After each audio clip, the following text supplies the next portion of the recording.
Good morning, students. Myself, Punita. Students, in previous class, we learned about the national symbols of India and national integration. In this class, I am here to explain the unity in diversity. Unity in diversity. Listen, students. Diversity. Unity in diversity.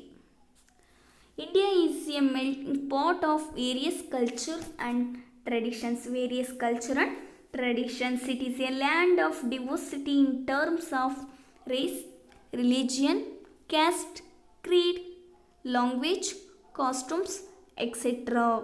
Various diversity in the terms of race, religion, caste, creed, language, costumes, etc. Each region exhibits distinct culture or way of life in terms of food, clothing, social traditions, languages, etc. Listen. Indian history spans several millennia. ಹಾಗೆಯೇ Akbar, Mughal Emperor, Shivaji, Maratha Emperor, Lord Wellesley, British Governor General. Listen. Archaeological sources findings have dated life in the Indian subcontinent to the Stone Age. Listen, Stone Age. People of different religions have visited India. People of different various religious have visited India and influenced and adopting its culture, resulting in the birth of cultures. ಹಾಗೆಯೇ Vasco da Gama, Portuguese traveller ಪಾಯಿಯಾನ್ and who had some Chinese traveler. Next one, Mughal Emperor Akbar. This forms the foundation of the cultural diversity of India. First, students, diversity ವೈವಿಧ್ಯತೆ ಅಂತ ಹೇಳ್ಬೋದು, ಅಥವಾ ಒಂದು ವೈವಿಧ್ಯತೆ. This is a listen students, you see this is manifested in the general diversity, biodiversity and diversity in life of the people. Listen students, ಡಿವರ್ಸಿಟಿನಲ್ಲಿ ನಾವು 3 ಟೈಪ್ಸ್ನ ನಾವು ನೋಡ್ಕೊತೀವಿ. First one is natural diversity, second one is biodiversity, and third one is population diversity. Very important. First one is natural diversity, second one is biodiversity, and third one is population diversity. Students, first one diversity, natural diversity. Listen, ಅಂದರೆ ಪ್ರಾಕೃತಿಕ ವೈವಿಧ್ಯ ಅಂತ ನಾವು ಹೇಳ್ಬೋದು. India contains high mountain ranges, very long rivers and large plains. Listen, plains ಅಂದರೆ ಮೈದಾನಗಳು ಅಂತ ಹೇಳ್ಬೋದು, mountain ranges ಅಂದರೆ ಪರ್ವತ ಶ್ರೇಣಿಗಳು ಅಂತ. Listen, India contains high mountain ranges, very long rivers and large plains. ನಮ್ಮ ಭಾರತದಲ್ಲಿ ಬಲು ಎತ್ತರದ ಪರ್ವತ ಶ್ರೇಣಿಗಳು ಮತ್ತು ಅತಿ ಉದ್ದದ ನದಿಗಳು ಮತ್ತು ವಿಶಾಲವಾದಂತಹ ಮೈದಾನಗಳಿದ್ದಾವೆ. And large plains. In the same way there are regions with several cold and high temperature. ಅಷ್ಟಲ್ಲದೆ ಚಳಿಯ ಮತ್ತು ಸೆಕೆ ಪ್ರದೇಶನೂ ಕೂಡ ಇಲ್ಲಿದೆ. ಕೋಲ್ಡ್ ಆ್ಯಂಡ್ ಹೈ ಟೆಂಪ್ರೇಚರ್ ಅಂತ ನಾವು ಹೇಳ್ತೀವಿ. There are hot desert here. ಅಷ್ಟಲ್ಲದೆ ಹಾಟ್ ಡೆಸರ್ಟ್, ಸುಡುವಂತಹ ಒಂದು ಮರುಭೂಮಿ ಪ್ರದೇಶನೂ ಇದೆ. ಡೆಸರ್ಟ್ ಅಂತಂದರೆ ಮರುಭೂಮಿ ಅಂತ ಅರ್ಥ. ಓಕೆನಾ students? There are hot desert here, ಸುಡುವಂತಹ ಮರುಭೂಮಿ ಪ್ರದೇಶನೂ ಕೂಡ ಇಲ್ಲಿದೆ.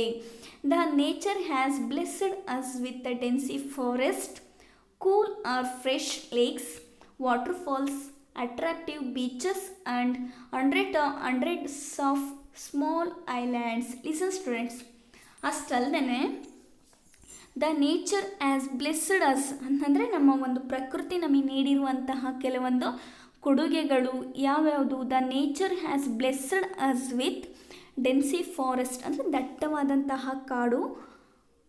ಕೂಲ್ ಆರ್ ಫ್ರೆಶ್ ಲೇಕ್ಸ್ ಅಂತಂದರೆ ಈ ಒಂದು ತಂಪಿನ ಸರೋವರ ಅಂತ ಹೇಳ್ಬೋದು. ನೆಕ್ಸ್ಟ್ ಒನ್ ವಾಟರ್ ಫಾಲ್ಸ್, ಜಲಪಾತ. ನೆಕ್ಸ್ಟ್ ಒನ್ ಅಟ್ರಾಕ್ಟಿವ್ ಬೀಚಸ್ ಅಂತಂದರೆ ಮನಸ್ಸೆಳೆಯುವಂತಹ ಒಂದು ಕರಾವಳಿ ಪ್ರದೇಶ, ಕರಾವಳಿ beaches. And hundreds of small islands ಅಂದರೆ ಚಿಕ್ಕ ಪುಟ್ಟ ದ್ವೀಪಗಳು ಅಂತ ಹೇಳ್ತೇವೆ. ಇವೆಲ್ಲವೂ ಕೂಡ ನೇಚರ್ ಆಸ್ ಬ್ಲೆಸ್ಡ್ ಆಸ್, ನಮಗೆ ಪ್ರಕೃತಿ ಕೊಟ್ಟಿರುವಂತಹ ಕೊಡುಗೆ ಅಂತಲೂ ಕೂಡ ನಾವು ಹೇಳ್ತೀವಿ students.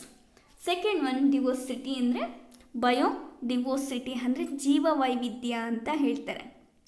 The biodiversity is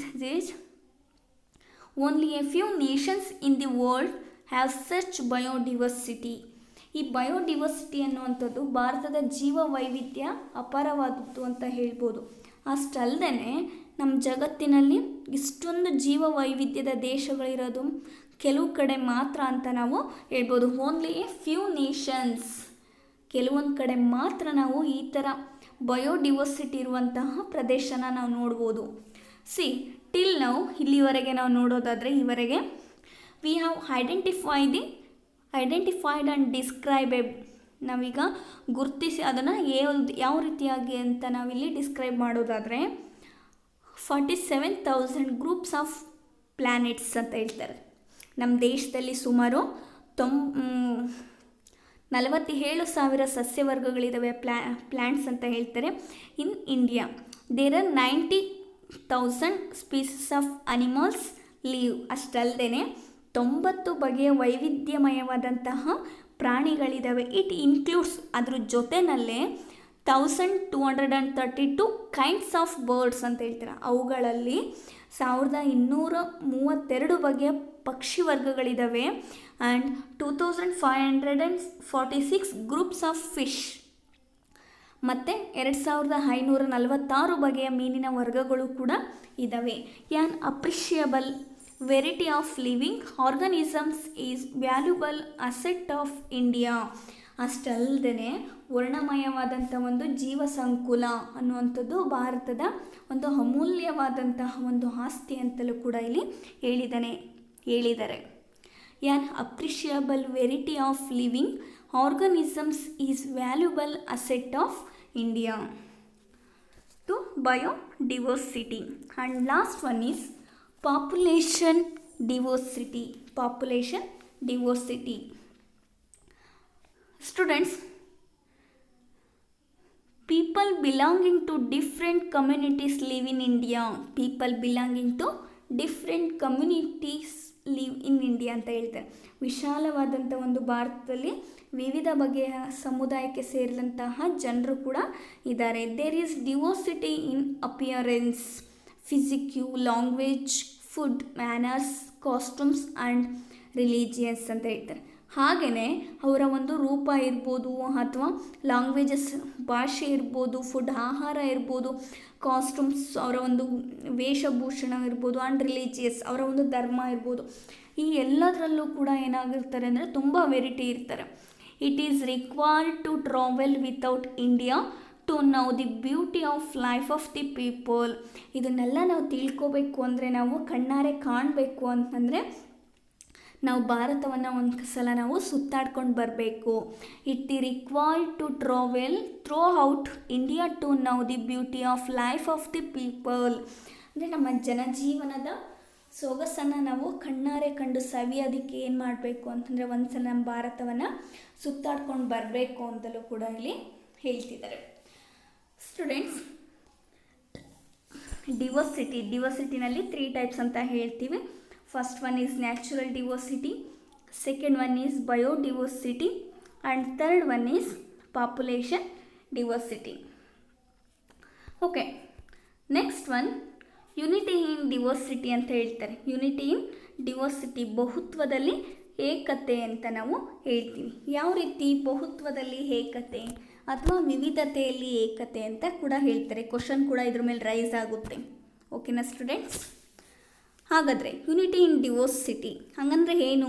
the living culture of community that has faith in different languages, culture and religion is called unity in diversity. Listen, ಹಾಗಾದರೆ ಬಹು ಸಂಸ್ಕೃತಿ ಅಥವಾ ಬಹುತ್ವ ಅಂದರೆ ಏನು? The living culture of community that has faith in different languages, culture, religion is called unity in diversity. ಅಂದರೆ ವಿವಿಧ ಭಾಷೆ, ಸಂಸ್ಕೃತಿ ಮತ್ತು ಧರ್ಮಗಳಲ್ಲಿ ನಂಬಿಕೆ ಇಟ್ಟಿರುವಂತಹ ಜನ ಸಮುದಾಯದ ಜನಜೀವನದ ಒಂದು ವಿಧಾನವನ್ನು ನಾವಿಲ್ಲಿ ಏನಂತ ಐಡೆಂಟಿಫೈ ಮಾಡ್ಬೋದು ಅಂತಂದರೆ ಈ ಒಂದು ಯುನಿಟಿ ಆಫ್ ಡಿವರ್ಸಿಟಿ, ಬಹುತ್ವ ಅಥವಾ ಬಹು ಸಂಸ್ಕೃತಿ ಅಂತಲೂ ಕೂಡ ನಾವು ಇದನ್ನು ಕರಿತೀವಿ. India is diverse nation and rank second in the world in the population. ಅಷ್ಟಲ್ಲದೆ India is a diverse nation ಅಂತ ಹೇಳ್ತಾರೆ. ಈ ಒಂದು ಇಂಡಿಯಾ ಅನ್ನುವಂಥದ್ದು ಒಂದು ವೈವಿಧ್ಯಮಯವಾದಂಥ ಒಂದು ರಾಷ್ಟ್ರ ಅಂತ ನಾವು ಹೇಳ್ಬೋದು. Rank second in the world in the population ಅಂದರೆ ಜನಸಂಖ್ಯೆಯಲ್ಲಿ, ನಮ್ಮ ವಿಶ್ವದ ಒಂದು ಜನಸಂಖ್ಯೆಯಲ್ಲಿ ನಮ್ಮ ಭಾರತ ಅನ್ನೋದು ಕೂಡ ಏನಾಗಿರುತ್ತೆ ಅಂದರೆ 2ನೇ ಸ್ಥಾನವನ್ನು ಕೂಡ ಅದು ಪಡ್ಕೊಂಡಿದೆ. Our country has geographical diversity also. ಅಷ್ಟಲ್ಲದೆ ಭೌಗೋಳಿಕವಾಗಿಯೂ ಕೂಡ, ಜಿಯೋಗ್ರಫಿಕಲ್ ಅಂದರೆ ಭೌಗೋಳಿಕವಾಗಿಯೂ ಕೂಡ ಇಲ್ಲೇನಾಗಿದೆ ಅಂತಂದರೆ ತುಂಬ ಭಿನ್ನತೆಯನ್ನು ಕಂಡುಕೊಂಡಿದೆ. Every one can follow the religion of his choice ಅಂತ ಹೇಳ್ತಾರೆ. ಅಂದರೆ ಪ್ರತಿಯೊಬ್ಬ ಪ್ರಜೆನೂ ಕೂಡ ತನಗಿಷ್ಟ ಬಂದಂತಹ ಧರ್ಮವನ್ನು ಕೂಡ ಅವರು ಫಾಲೋ ಮಾಡ್ಬೋದು. ಅದ್ರ ಜೊತೆಯಲ್ಲೇ we can find unity in the diversity among different people who live together. ಅಷ್ಟಲ್ಲದೆ ಮತ್ತು ಪ್ರಾದೇಶಿಕ ಭಾಷೆಗಳಲ್ಲೇ ಮಾತಾಡಿಬಿಟ್ಟು ಅವ್ರು ಏನು ಮಾಡ್ಬೋದು ಅಂದರೆ ತಮ್ಮ ಒಂದು ಸೋಷಿಯಲ್ ಲೈಫ್ನ ಅವರು ಲೀಡ್ ಮಾಡ್ಬೋದು. Culture and religion live in India. We find unity in diversity among the people who lead a variety of life ಅಂತ ಹೇಳ್ತಾರೆ. ಹಾಗೆಯೇ ಪ್ರತಿಯೊಬ್ಬ ಪ್ರಜೆನೂ ಕೂಡ ತನಗಿಷ್ಟ ಬಂದಿರೋವಂಥ ಒಂದು ಧರ್ಮನ ಅನುಸರಿಸ್ಬೋದು. ಅದ್ರ ಜೊತೆಯಲ್ಲೇ ಈ ಅವರು ಒಂದು ರಾಷ್ಟ್ರದಲ್ಲಿ ಅವ್ರು ಎಲ್ಲಿ ಬೇಕಾದರೂ ವಾಸ ಮಾಡ್ಬೋದು. ಆ ರೀತಿಯಾದಂತಹ ಒಂದು ವ್ಯವಸ್ಥೆನೂ ಕೂಡ ಇಲ್ಲಿ ಮಾಡಿಕೊಟ್ಟಿದೆ. ಅದರಲ್ಲೂ ಕೂಡ ಇಲ್ಲಿ ಯುನಿಟಿ ಇನ್ ಡಿವರ್ಸಿಟಿ, ಒಂದು ವಿವಿಧತೆಯಲ್ಲಿ ಏಕತೆಯನ್ನು ಕಾಣ್ತಾ ಇದ್ದಾರೆ. Our constitution has recognised the diversity. ಹಾಗೆಯೇ ಈ ಒಂದು ನಮ್ಮ ಒಂದು ಕಾನ್ಸ್ಟಿಟ್ಯೂಷನ್ ಅಂದರೆ ಒಂದು ನಮ್ಮ ಸಂವಿಧಾನ ಅಂತ ಹೇಳ್ತಾರೆ constitution. Our constitution has recognised the diversity. ನಮ್ಮ ಒಂದು ಸಂವಿಧಾನ ಏನು ಮಾಡಿದೆ ಅಂತಂದರೆ ಈ ಒಂದು ಡಿವರ್ಸಿಟಿನ ಅದು ಮನ್ನಿಸಿದೆ, ಒಪ್ಕೊಂಡಿದೆ ಅಂತ ಹೇಳ್ಬೋದು. Diversity is the strength of India and never a weakness ಅಂತ ಹೇಳ್ತಾರೆ. ಅಂದರೆ ಬಹುತ್ವವನ್ನು ತಮ್ಮ ಸಂವಿಧಾನ ಮನ್ನಿಸಿದೆ ಅಂತ ಹೇಳ್ತೀವಲ್ವ, ಹಾಗೆಯೇ ಬಹುತ್ವ ಅನ್ನುವಂಥದ್ದು ಯಾವತ್ತೂ ಏಕತೆಗೆ ಮಾರಕವಲ್ಲ, ಅದು ಪೂರಕ. Diversity is the strength of India and never a weakness ಅಂತಲೂ ಕೂಡ ಹೇಳ್ತಾರೆ students. And next one, factors endangering the national integration. Listen students, ಇದ್ರ ಮೇಲೆ ನಿಮಗೆ 2 ಮಾರ್ಕ್ಸ್ ಕ್ವಶನ್ ರೈಸ್ ಆಗುತ್ತೆ. ನಿಮಗೆ ನೆನ್ಪಿಡ್ಕೋಬೇಕು, ಇದರಲ್ಲಿ 3 ಪಾಯಿಂಟ್ಸ್ ಬರುತ್ತೆ, ವೆರಿ ಇಂಪಾರ್ಟೆಂಟ್ ಅಂತ ಕೂಡ ನಾವು ಹೇಳ್ತೀವಿ. First, factors endangering the national integration. ರಾಷ್ಟ್ರೀಯ ಏಕತೆಗೆ ಮಾರಕವಾದಂಥ ಅಂಶಗಳು ಯಾವ್ಯಾವುದು? ಅದರಲ್ಲಿ ಫಸ್ಟ್ ಒನ್ ಕ್ಯಾಸ್ಟಿಸಮ್ ಅಂತ ಹೇಳ್ತಾರೆ. First one casteism. Listen students, first one casteism. Casteism means looking down upon the people of other castes. ಹಾಗಾದರೆ ಕ್ಯಾಸ್ಟಿಸಮ್ ಅಂದರೆ ಏನು? ಬೇರೆ ಜಾತಿಯ ವಿರುದ್ಧವಾಗಿ ತಮ್ಮ ಜಾತಿನ ಎತ್ಕಟ್ಟುವಂಥದ್ದು. Looking down upon the people of other castes, ಅದನ್ನು ಕೂಡ ನಾವು ಕ್ಯಾಸ್ಟಿಸಮ್ ಅಂತ ಕನ್ಸಿಡರ್ ಮಾಡ್ಬೋದು. Next one, the feeling of superiority of one's own caste is casteism. ಅಷ್ಟಲ್ಲದೆ ತನ್ನ ಒಂದು ಜಾತಿ, ತಮ್ಮ ಜಾತಿನೇ ಶ್ರೇಷ್ಠ, ಬೇರೆಲ್ಲವೂ ಕೂಡ ಕನಿಷ್ಠ ಅನ್ನುವಂಥ ಒಂದು ಕೀಳಿರಿಮೆ ಇದ್ದರೆ ನಾವು ಅದನ್ನು ಏನಂತ ಕನ್ಸಿಡರ್ ಮಾಡ್ತೀವಿ ಅಂದರೆ it is one of the casteism. ಅದನ್ನು ನಾವು ಜಾತೀಯತೆ ಅಂತಲೂ ಕೂಡ ನಾವು ಇದನ್ನು ಹೇಳ್ಬೋದು. Casteism is a dangerous to the feeling of unity. ಈ ಒಂದು ಕ್ಯಾಸ್ಟಿಸಮ್ ಅನ್ನುವಂಥದ್ದು dangerous to the feeling of unity ಅಂತ ಹೇಳ್ತಾರೆ. ಅಂದರೆ ಈ ಒಂದು ಏಕತೆಗೆ ತುಂಬ ಮಾರಕ ಅಂತ ಹೇಳ್ಬೋದು, ಡೇಂಜರಸ್ ಅಂತ ನಾವು ಹೇಳ್ತೀವಿ. The caste feelings have spread in all the walks of our life. ಇಂದು ಜಾತೀಯತೆ ಅನ್ನುವಂಥದ್ದು ಎಲ್ಲ ಕ್ಷೇತ್ರಗಳಲ್ಲೂ ಕೂಡ ಇದೇನಾಗಿದೆ ಅಂದರೆ ಹಬ್ಕೊಂಡಿದೆ, ಸ್ಪ್ರೆಡ್ ಆಗಿದೆ ಅಂತ ನಾವು ಹೇಳ್ಬೋದು. ಎಲ್ಲ ಫೀಲ್ಡಲ್ಲಿ, ಎಜುಕೇಷನ್ ಫೀಲ್ಡ್ ಇರ್ಬೋದು, ಸ್ಪೋರ್ಟ್ಸ್ ಫೀಲ್ಡ್ ಇರ್ಬೋದು, ಹಾಗೆಯೇ ಪೊಲಿಟಿಕಲ್ ಫೀಲ್ಡಲ್ಲಿ ಇರ್ಬೋದು, ಹೀಗೆ ಎಲ್ಲ ಫೀಲ್ಡಲ್ಲೂ ಕೂಡ the caste feelings have spread in all walks of our life ಅಂತ ಹೇಳ್ಬೋದು. ಎಲ್ಲ ಫೀಲ್ಡಲ್ಲೂ ಕೂಡ ಈ ಒಂದು ಕ್ಯಾಸ್ಟಿಸಮ್ ಅನ್ನುವಂಥದ್ದು ಏನಾಗ್ತಿದೆ, ಸ್ಪ್ರೆಡ್ ಆಗ್ತಾ ಇದೆ. So for the narrow feelings are developing, for the casteism is endangering the unity of country.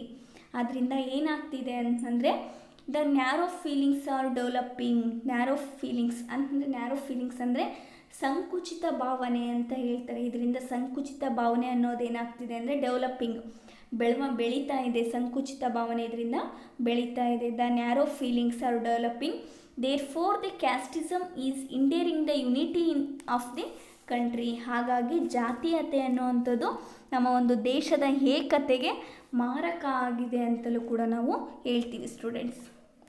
Next one communalism ಅಂದರೆ ಮತೀಯವಾದ ಅಂತ ಹೇಳ್ತಾರೆ. ಫಸ್ಟ್ ಒನ್ ಯಾವುದು ಅಂತಂದರೆ ಕ್ಯಾಸ್ಟಿಸಮ್ ಅಂತ ನಾವು ಹೇಳ್ತೀವಿ. ಹಾಗೆಯೇ ಸೆಕೆಂಡ್ ಒನ್ ಈಸ್ ಕಮ್ಯುನಲಿಸಮ್ ಅಂತಲೂ ಕೂಡ ನಾವು ಹೇಳ್ತೀವಿ.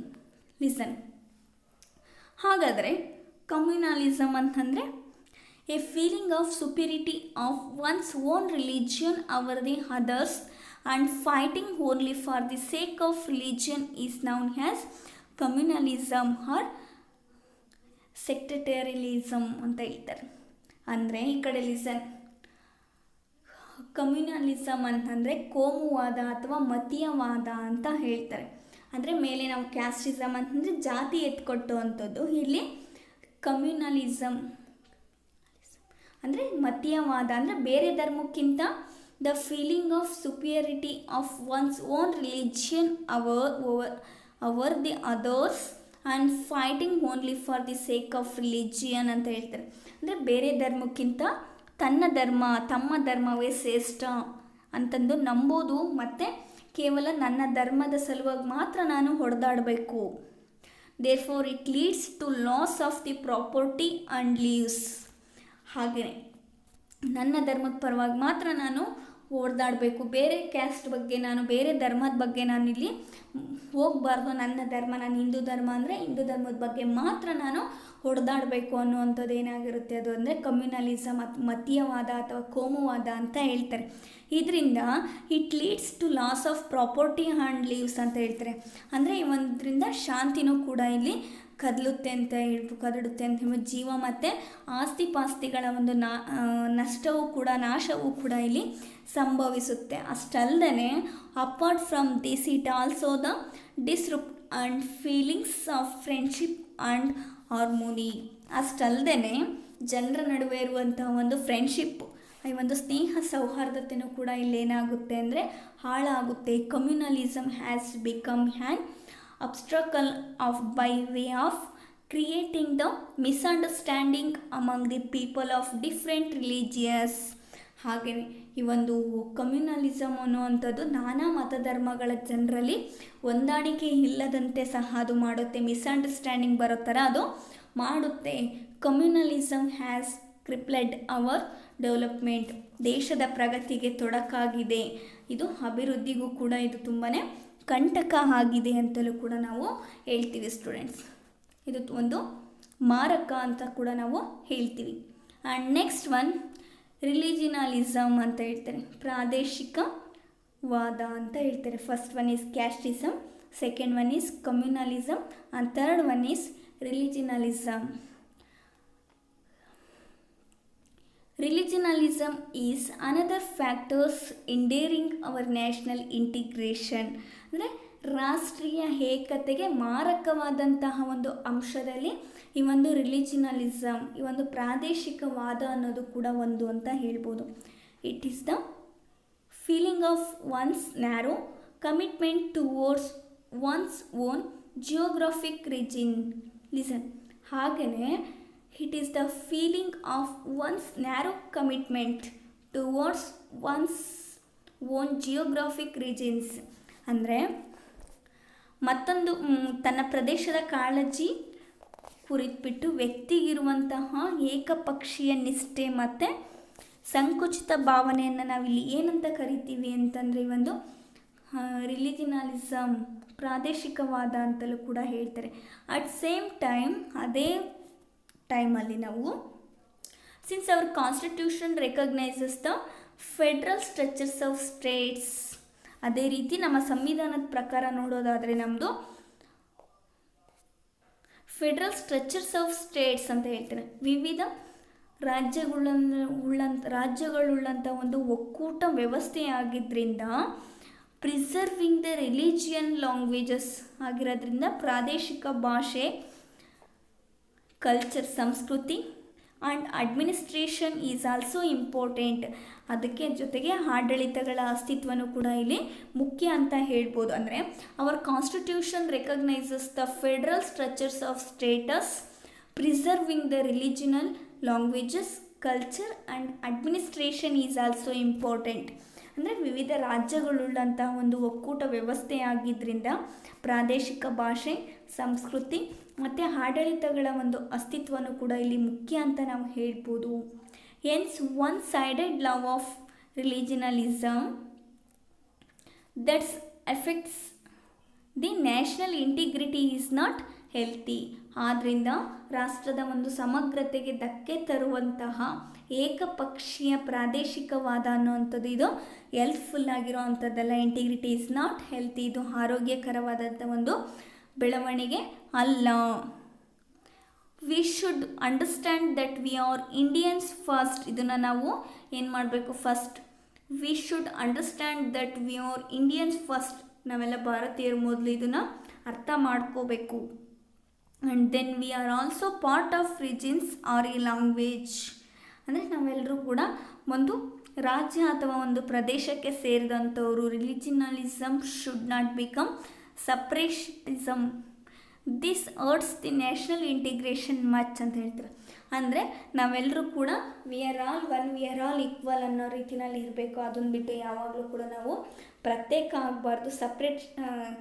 ಸಪ್ರೇಟಿಸಮ್ ಯಾವಾಗಲೂ ಕೂಡ ನಾವು ಪ್ರತ್ಯೇಕವಾಗಬಾರ್ದು. ಆದ್ದರಿಂದ ಅದು ಏನಾಗಿರುತ್ತೆ ಅಂತಂದರೆ this hurt the national integration match ಅಂತ ಹೇಳ್ತಾರೆ. ಇದು ಒಂದು ರಾಷ್ಟ್ರೀಯ ಏಕತೆಗೆ ತೀವ್ರವಾದಂಥ ಒಂದು ಧಕ್ಕೆನ ಉಂಟು ಮಾಡುತ್ತೆ ಅಂತಲೂ ಕೂಡ ನಾವು ಹೇಳ್ಬೋದು ಸ್ಟೂಡೆಂಟ್ಸ್. ಇದರಲ್ಲಿ ಫ್ಯಾಕ್ಟರ್ಸ್ ಆಫ್ ಇಂಡೇರಿಂಗ್ ದ ನ್ಯಾಷನಲ್ ಇಂಟಿಗ್ರೇಷನ್ದಲ್ಲಿ ನಾವು ನೋಡೋದಾದರೆ ಅದರಲ್ಲಿ 3 ಪಾಯಿಂಟ್ಸ್ ಬರುತ್ತೆ. First one is casteism, second one is communalism and third one is ಯಾವುದು? ಥರ್ಡ್ ಒನ್ ಈಸ್ ಅಂತಂದರೆ ರಿಲಿಜಿನಲಿಸಮ್ ಅಂತಲೂ ಕೂಡ ಹೇಳ್ತಾರೆ. 3 ಪಾಯಿಂಟ್ಸ್ ಇಂಪಾರ್ಟೆಂಟು. ಇದು ನಿಮಗೆ 2 ಮಾರ್ಕ್ಸ್ ಕ್ವಶನ್ಸ್ ಕೇಳ್ತಾರೆ students. Okay, if you have any doubt regarding this topic please ask the question. First one is which are the okay students, now take the homework. First one is which are the factors favorable for unity of India, ಅಂದರೆ ರಾಷ್ಟ್ರೀಯ ಏಕತೆಗೆ ಪೂರಕವಾದಂತಹ ಅಂಶಗಳು. Second one question, what are the factors unfavourable for unity of the nation, ಅಂದರೆ ರಾಷ್ಟ್ರೀಯ ಏಕತೆಗೆ ಮಾರಕವಾದಂತಹ ಅಂಶಗಳು ಯಾವುದು ಅಂತ. ಓಕೆನಾ students? Thank you.